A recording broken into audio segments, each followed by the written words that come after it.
Commissioner Riggs from Barstool Sports. Welcome to Golf.com's Fully Equipped podcast, man. Appreciate the time. Appreciate it. Thank you guys for coming out here. It's nice to be here. You know, usually we're geeking out on golf equipment on this on this show, but the Let Them Play Classic is such a unique event, such a unique circumstance where everyone is kind of coming together around NCAA women's golf, and you're kind of leading that charge. What does that feel like for you, and what does it mean for you to be able to provide this opportunity to let them play after that heartbreak in Baton Rouge? Yeah, I mean, it's awesome. Look, like women's sports don't get enough coverage in general. Hand up, but I don't cover women's sports enough, especially women's college golf. I mean, almost nobody covers it, or very few people cover it. And they know that. The players know that. The coaches know that. The parents know that. So, anytime you can kind of shine a little bit of a light, give a spotlight to something that clearly deserves to be covered more, but isn't. It's going to be a good thing, and it's going to feel good if you can be a part of that. So I know they're thrilled. I know the golf has been off the charts. I think our leader's 7 or 8 under right now. Yeah, we'll see. 8 under. Yeah, we'll serious golf out here. So it's good. They're good. They've been striping tee shots off the first tee. We had play that was already scheduled before our event this morning, so we had kind of some weekend golfers going off before. A bunch of 30-year-old men playing from the same tees, and not one of them hit it anywhere near where a lot of these ladies were hitting it. So the golf's really good. It's been fun to watch, and it's just awesome that they get to play. You've been super involved, talking to all the players, all the coaches, announcing on the first tee. That's super commendable. What does that mean to you to be able to be that involved and talk to everyone personally and see their reactions? Yeah, I mean, we wanted to put on an event, obviously. We wanted to give them something to play for. We wanted to allow them just at least a venue, a stop, something to finish, their seasons, for some of them, their careers. But then once we knew we were going to do it, we also wanted to try to make it special.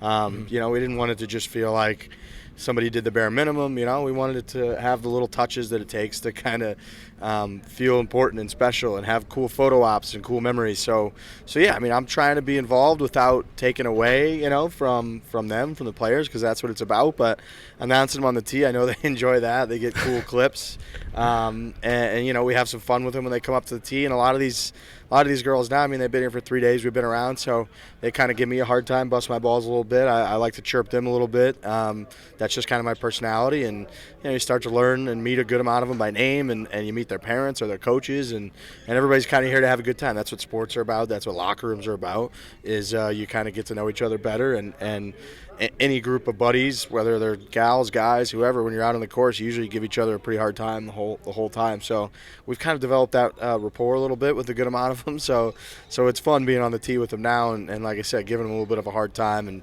taking swings at their names, if they're a little difficult. So it's been just a ton of fun, honestly. The first tee announcements, like at the Masters, the Open Championship, they're all different. How did you come up with your own little cadence? Was that something you thought about? Yeah, I did. I thought about trying to do something a little clever with we're going to now let them play. But I thought doing that 47 times, times 3 would maybe get a little bit old. It'd maybe be a funny quip at once. So I just thought, keep it simple. Again, not trying to make it about us or about me. Kind of make it about them. So let them know what they're playing in. The Let Them Play Classic, and make sure their school they're representing, because that's a big part of it, and get their names out there because they deserve it. This wasn't really something that you and Barstool had in the works. You weren't planning it for months, like I'm sure you do with the Barstool Classic events. How did you actually make this come together so quickly? I mean, you have custom logos and hats, and the flag sticks are custom, and how did you bring all that stuff together so quick? Yeah, I mean, we got an incredible team, and it's been just a super collaborative effort across the board to get this done. From finding a venue to finding sponsors, those all take teams, right? It takes teams to find venue, and I went to kind of Troon North. I went to Troon Golf in general, and reached out to them. They've got a ton of different properties, so they were able to kind of within their team try to find a spot. And then now, once they locked in on Whirlwind, their team, Drew, Louie, a bunch of the folks here, kind of working together to get stuff done, the superintendent, and the same with us at Barstool. I mean, we've got a bunch of different departments, that we work with that have all mobilized and gotten stuff done. We've got our PR department out here right now that's setting us up with you guys to get more attention on this whole thing. We got our merchandise team that came up with gear that we could put on the website so we could raise a little bit more money to cover expenses. Our business team locked in those sponsors.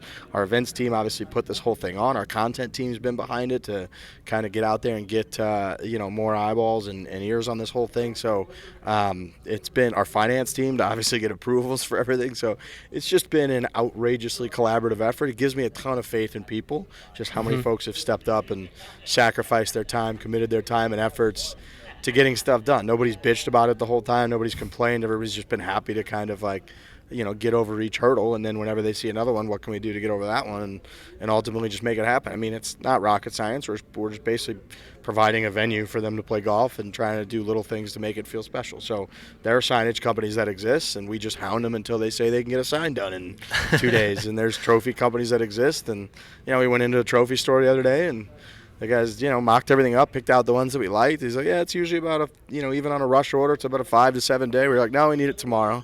He's like, well, we're really busy. No, we just need it tomorrow. Like, that's fine. Like, it just has to be tomorrow. So, and the guy's like, well, maybe. And no, it just has to be tomorrow. That's it. He's like, all right, we'll get it by tomorrow. So you just kind of people can get stuff done. We live in a society now where there's been a lot of technology and innovation, and you can just kind of get stuff done. So, just talking to the right people and hounding folks until they do. And we put a nice video together for all the ladies on Wednesday evening. That was the same deal. I just kept hounding people until they sent me a video, and ultimately got 20 or 30 people to submit videos, and our production team was on it, edited it up really quickly, and got it done. So we're a nimble company. We always have been, and when we focus our efforts on stuff, we can usually get stuff done pretty quickly. Yeah, that was a great video, by the way. I got Justin Thomas in there, Scott Van Pelt, Michelle Lee. I laughed at the beginning because JT was the first one that popped in, and you could hear the whole crowd. Whoa! Like JT, they had no idea it was coming. So JT moves the needle clearly. Absolutely. Yeah. Did you get pushback from the NCAA? I know they're not the easiest to work with and get clearance, and I know you guys are paying basically the full freight for all these ladies to come out, give them rooms and flight and food, and was it tough getting that clearance?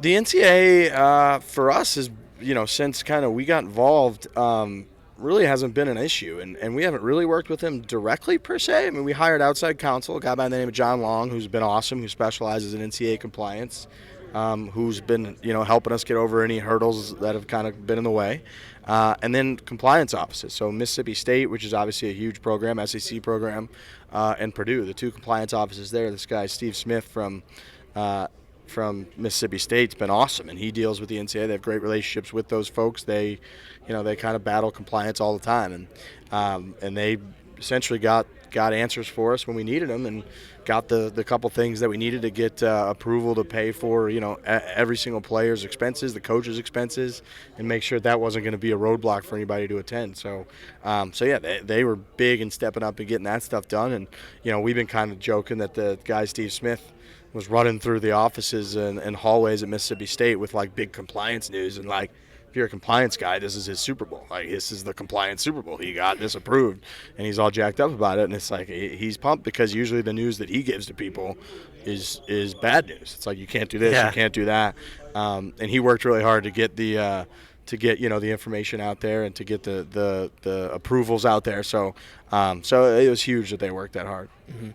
When you started the Fore podcast and kind of the Barstool Golf platform in general, I'm sure it was kind of tough to kind of break into that golf world, and now you're getting so much support. What do you think was that turning point for Barstool for you in terms of kind of taking over the golf world? I mean, you guys are big golf media celebrities now.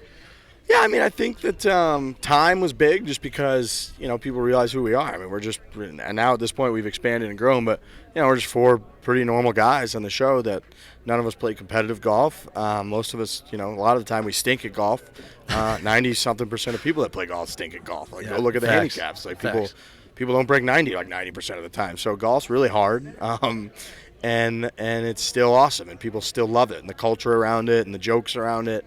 And so I think, the more people have kind of gotten to know us and see us in different places have realized mostly that we're just like them, except we do a show together. So that's been big. And the USGA was huge for us. USGA invited us out to Shinnecock, allowed Dave, my boss, to do the Mulligan Challenge in 2018, which people thought was crazy for him to be hitting. I think he took 300-something mulligans at Shinnecock Hills 3 weeks before the U.S. Open. Insane video. So funny. Yeah, Craig Annis, who runs a lot of their branding, he's branding officer there, took a big risk and invited us out there, and we've become really good friends with him now because, again, he kind of learns and meets us and realizes what we're about. But once they give us approval, and allow us to do cool stuff like that, most other places would be like, well, if the USGA works with these guys, like how bad could they be? So, so that was big, and then we've just kind of had different kind of milestones along the way. I think our war with Old Man Golf Media a year or so ago was big. Because I think that was kind of inevitable that people are not going to be happy when younger, fresher faces come on the scene and start doing it their way. You could argue that in anything, in sports, in media, in any industry, in any profession in the world, that people are not going to be happy about that. So, little milestones, little kind of memorable events like that have all kind of added to it, and here we are. So. You've gotten to a place now. This is a golf equipment podcast, so let's kind of bring it to Sure. golf equipment. So big now, you got a TaylorMade deal. How did that come together, and what does that mean for you guys, and what are you hoping to do in the future with them? Yeah, well, for us, we're on camera playing golf. There's a lot of creatures out here in Arizona, but we're on camera playing golf all the time, and a lot of people are watching. So for us, it made sense that you got to use equipment to play golf, and it made sense that we should partner with somebody, because people are asking all the time, what's in the bag Renee is going to do, what's in the bag video, what do you use in there, and we didn't really know much about it. I think the average golfer probably doesn't know a ton about equipment. There's definitely equipment junkies out there, and it's a little bit like golf, whereas once you become an equipment junkie, you kind of get the bug, I think, and you become obsessed with it. Shout out to our listeners. That's all. who all of them listening, exactly. They probably know. They probably weren't into that equipment for very long, or for a lot of their lives, and then once you're into it, it's the only thing you can think about. So, yeah, right. So for us, it kind of started with that, and looking at different companies that we thought we could partner with that could support us, and we could support them and do good things for them. And TaylorMade was just kind of a no-brainer of a fit, like the types of guys and girls that they work with from a professional level.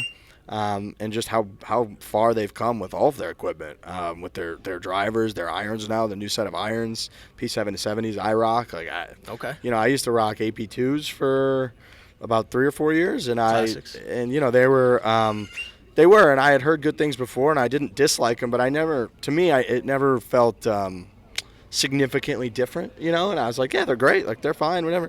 And the P770s that I got are the first noticeably different irons for me, where I just feel like the ball, the way it comes off, they look they look like I'm a real player when you look down at it, which is kind of that confident, oh man, I'm using a little bit of a bladey club here, but they've got some forgiveness to them, which I need. I'm not a great iron player, and when you do hit them well, they hang in the air a little bit longer, come in a little bit softer. So things like that I notice, again, as a 5-6 handicap, who kind of slaps it around, that I'm like, oh, okay. And the Sim 2, which they obviously came out with at the beginning of this year. It's a good sign when all their players put it in the bag right away.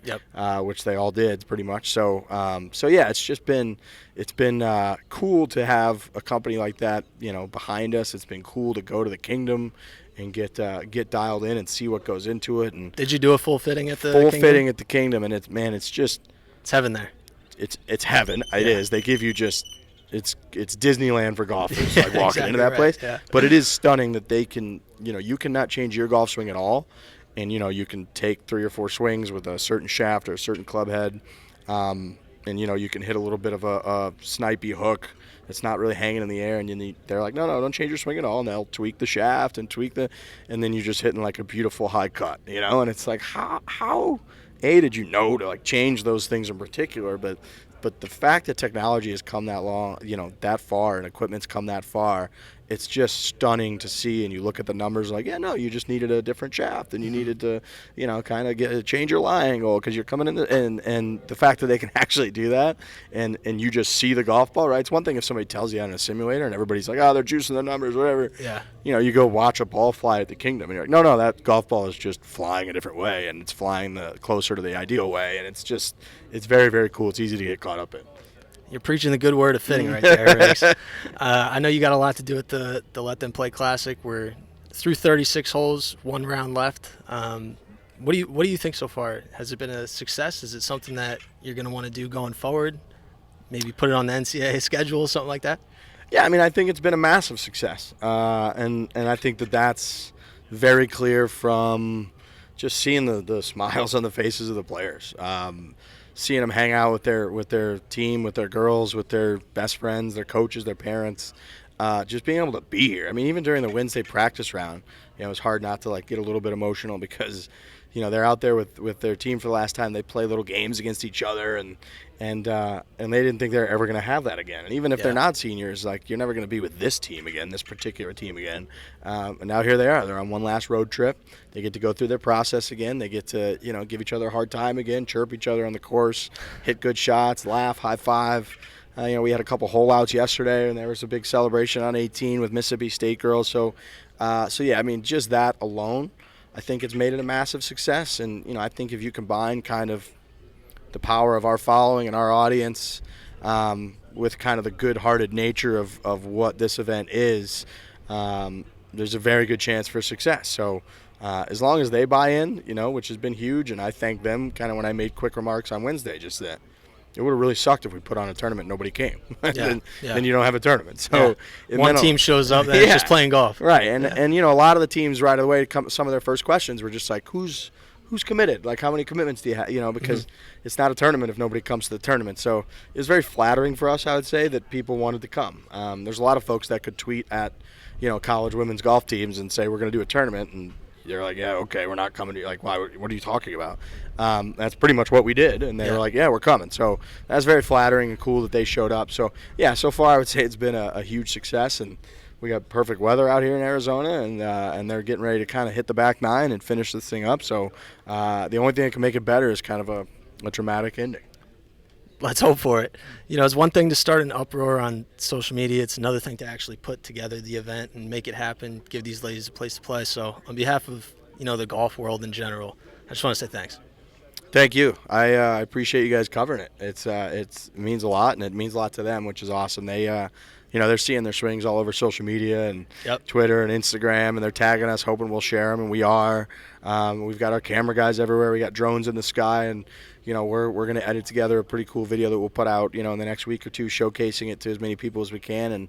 And we brought a photographer out here, who's Zach, who drove 30 hours from Cleveland, who I told to make sure, he asked, you got any orders in there? I said, the only thing I want is just make sure you get at least a couple photos of every person in the field. Yeah. We'll put all those in a link, and they'll kind of be able to pull up those photos and have them forever. So it means a lot that people are covering it, because, that means they're getting attention they don't usually get. And if it means a lot to other people, which it does, it means a lot to them, then, that kind of makes anything that you do worth it. So it's a no-brainer. Doing a great thing, man. Riggs, appreciate the time. Thank you. Thanks for having me. All right.